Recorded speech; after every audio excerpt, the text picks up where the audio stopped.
Hello and welcome to the October edition of Community Connect, brought to you by the Marshall Area Chamber of Commerce. This month's guest is Becci TenBensel. Becci is the Executive Director of WRAP, which stands for Women's Rural Advocacy Program. Thanks for being here. Thanks for having me. Absolutely. Let's talk about all the good things that happened in September.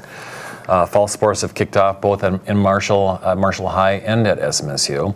Of course, volleyball is excelling once again, and today is October 1st, and I don't think either team has a loss. So keep up the good work, volleyball, but all the fall sports right here on campus at Marshall High School. This past weekend was Marshall High School homecoming as well. Congrats to all of the winners and to the court, and I hope that everybody had fun this past weekend. HopFest was the weekend of September 13th, always a fun time in Marshall with a full night of music and always a great showing. So thanks to Dusty and Mary over at Brow Brothers for all the things they did for HopFest this year. Prairie Jam was on campus here at the Shawan Regional Event Center. Lauren Elena was the artist, the main artist this year. A huge crowd. Thanks to Cassie and her team at Visit Marshall for all the work they put into it and all the volunteers that they have to make that event possible. Pair of regional events that happened on the 21st. First Oktoberfest was out at the Lyon County Fairgrounds that brought in 200 people. So thanks to the group that brought Oktoberfest back to Marshall. But secondly, that same night, the Pursuit of Excellence, which brings thousands of people to the area for a really fun marching band performances here on campus. Again, thanks for Dr. Larry Peterson and all the work they do to put together the Pursuit of Excellence. On the Chamber side of things, we hosted a business after hours at the SMSU Regional Event Center in conjunction with the SMSU Fall Sports Kickoff.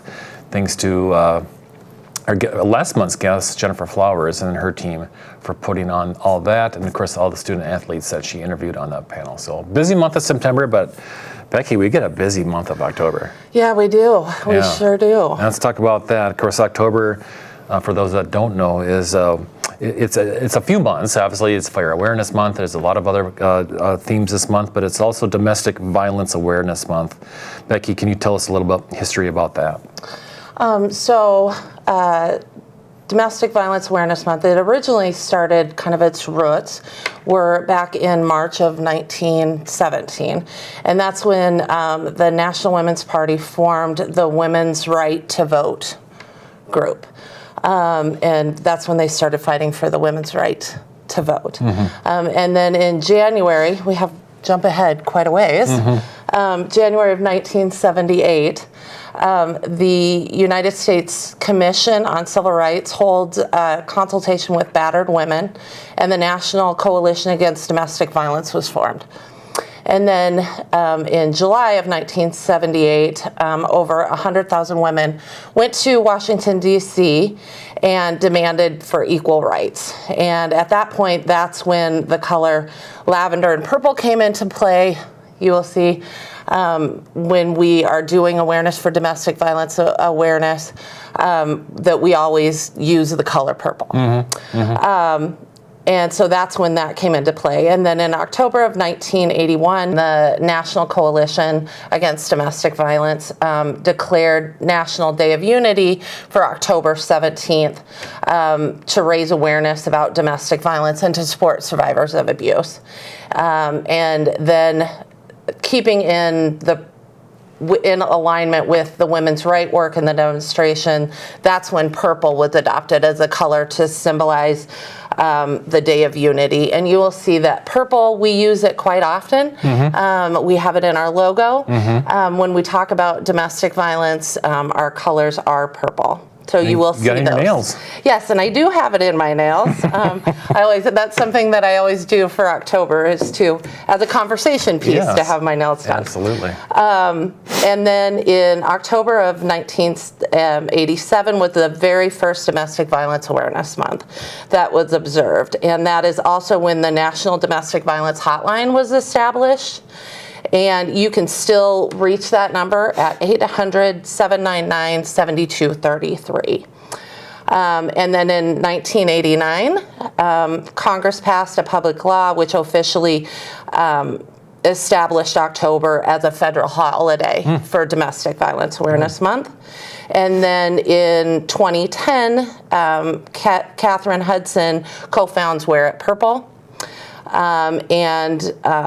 It's to support LGBTQTIA plus youth that are struggling with resilience. And Purple Thursday is a day that is observed the third Thursday of every month. And actually that will lead into our event that we are having here in Marshall, which ties into actually several events that we're holding. Let's hear about them. During the month of October. So what we do is hold several memorial displays, and we place memorial displays throughout the 4 counties that RAP serves, which is Lyon, Lincoln, Redwood, and Yellow Medicine counties.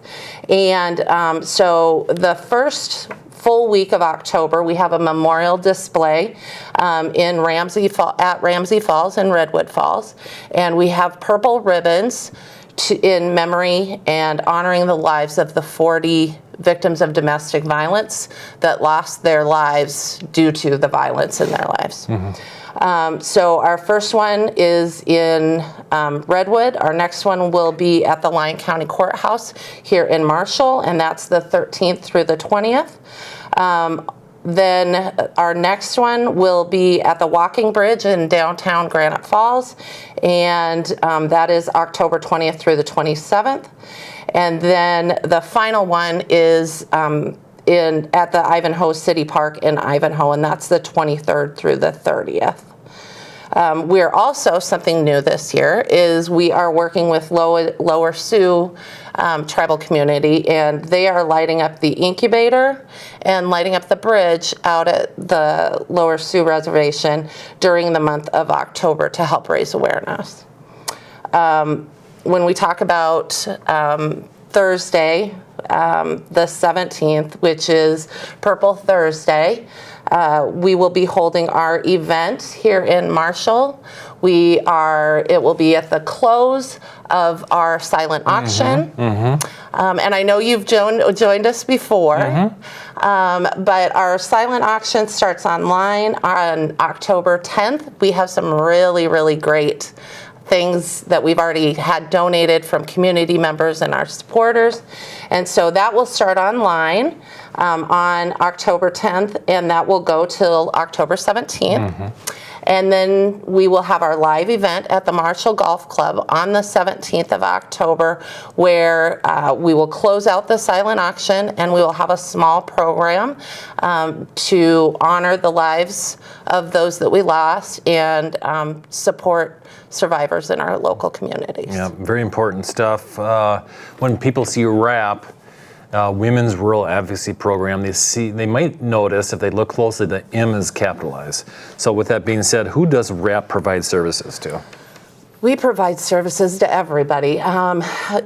Victims of crime, specifically what we're talking about here, victims of domestic violence, it doesn't just impact the immediate family. It doesn't just impact the direct victim of domestic violence.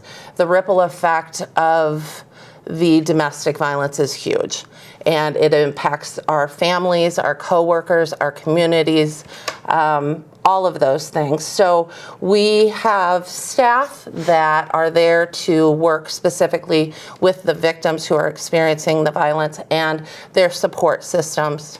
And then we work really, really hard to raise awareness that domestic violence doesn't have to be a way of life, and that there are resources available. And so we work with everyone, men, women, non-gender identifying, kids whoever's been affected. Absolutely. Talk about some of those services that you provide. Oh goodness, that's a big one. Yeah, that's a big one. So we provide services to victims of domestic violence in Lyon, Lincoln, Redwood, and Yellow Medicine counties. We also work with victims of human trafficking and exploitation for all of those counties. Plus, we also partner with Southwest Crisis Center. They have our regional navigator for the trafficking and exploitation services. We also recently, as of October last year, we received the designation for being the program to work with sexual assault victims in Yellow Medicine County. And then recently we just received funding to provide services to youth at high risk of experiencing violence. Okay. I don't even want to guess the number, but how many people received assistance this past year? Well, we just happened to do this really nice infograph, and this data was from July 1st of last year through June 30th of 2024, and we provided services to 915 total number of individuals, and of those 915, 620 were new. So, wow. How can people get in touch with RAP? There's a number of ways. You can go to our website and find all of that contact information, which is www.letswrap.com, and we have all of our contact information up there, which I do have to throw out. We have a new website that's going live this week. Oh, good. So we're excited about that. We have an 800 number, which is 1-800-639-2350, and that's 24 hours a day. So the one unique thing about our crisis line is that after hours and on the weekends, we do roll our phones to the Wilmer shelter in Wilmer. So if you're calling after hours and you get the Wilmer shelter or shelter house, be sure to let them know what county you're in, and we will gladly get back to you as soon as we can. And then we're also on our social media. We have a Facebook page, an Instagram page, and we have Twitter. Okay. So I know this. I know the answer already to this. Obviously, an organization like yours thrives on volunteers. Talk about some of those volunteer opportunities. Oh my goodness. We have resource rooms. We have resource rooms in each one of our outreach offices, there's one in Marshall, one in Redwood Falls, and one in Granite Falls. And a lot of times we can get overwhelmed by donations, which is a great problem for us to have. But just going through those things, organizing them, we always want to create a space that's very inviting, where people don't feel intimidated to come and access the resources that are available. So having those volunteers come in and helping sort and get those nicely organized is always appreciated. Also, when we have our events, having people come forward and help us sell tickets or collect, like this month, the baskets that we have on our silent auction item is always greatly appreciated. And just any of the office stuff, the support there is always greatly appreciated. Great information. Thanks to you for all you've done. You've been an amazing leader for this organization. Thanks to the rest of your staff. Got to know Brooklyn a little bit, and she's a great member of your staff team too. So thanks for everything you do in the community. Absolutely. Thanks for all the support that we receive from the chamber also. Good. Let's talk about a few other things, and including, we'll go into a little bit more detail on the event on October 17th. So let's talk about this. Well, this upcoming Friday night is a Celebration of Hope. Celebration of Hope is a fundraising event by Hope Harbor here in town. So this is actually a free event. This is an event that's highly, highly sponsored. So if you want to come and see what Hope Harbor is all about, it is at Grace Life Church. Go to hopeharbormn.org to get your tickets. Next Monday is our very own Taste of Marshall event. This is one that we're very proud of. We have 27 food vendors this year, which is not only a little over our record, but it's 5 over our record. Last year we had 22. We have 27 food vendors this year. So come on out. And we have over 300 tickets sold. It's a $20 ticket, and you get to sample food all night long. It's a great way to meet other people. So come on out next Monday night. Ticket details on our website. Starting on October 10th, as Becky mentioned, is that WRAP online silent auction. Be sure to go to the WRAP silent auction Facebook page for more details on how to support this cause.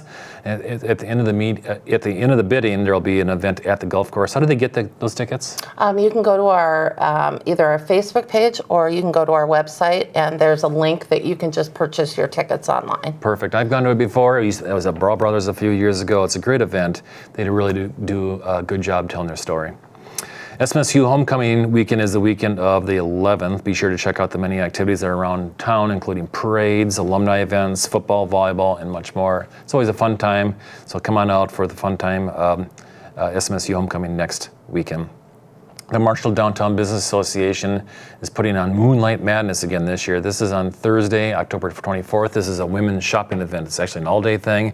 It supports shopping local and supporting your downtown boutiques. Get your tickets by going to the Chamber website and look at our community calendar. Or give them a call. Give our staff a call at 507-532-4484 and get the details there. Besides all the larger community events, there are a couple candidate forums that are on the lookout, including a local candidate forum tonight, which includes school board, city council, and county commissioners. This is going to be at the library, 6 o'clock. So if you get this message, or if you watch this before tonight, come on out for that. And also next Wednesday, the House Candidate Forum with Representatives Wodzinski and Anthony Studeman will be here on campus, and that's on Wednesday, October 9th. All of these events in October can be found on our website at www.marshallmn.org, and also take a look at the visit page at visitmarshallmn.com. Again, thanks again for tuning in to the October edition of Community Connect, and thank you to our guest, Becky TenBensel with WRAP. Thank you so much for having me. We'll see you in November when we have Melissa Bruns, director of the Marshall Hope Harbor location, who will be our guest, and she'll have the details of the celebration of hope and much, much more. We'll see you next month.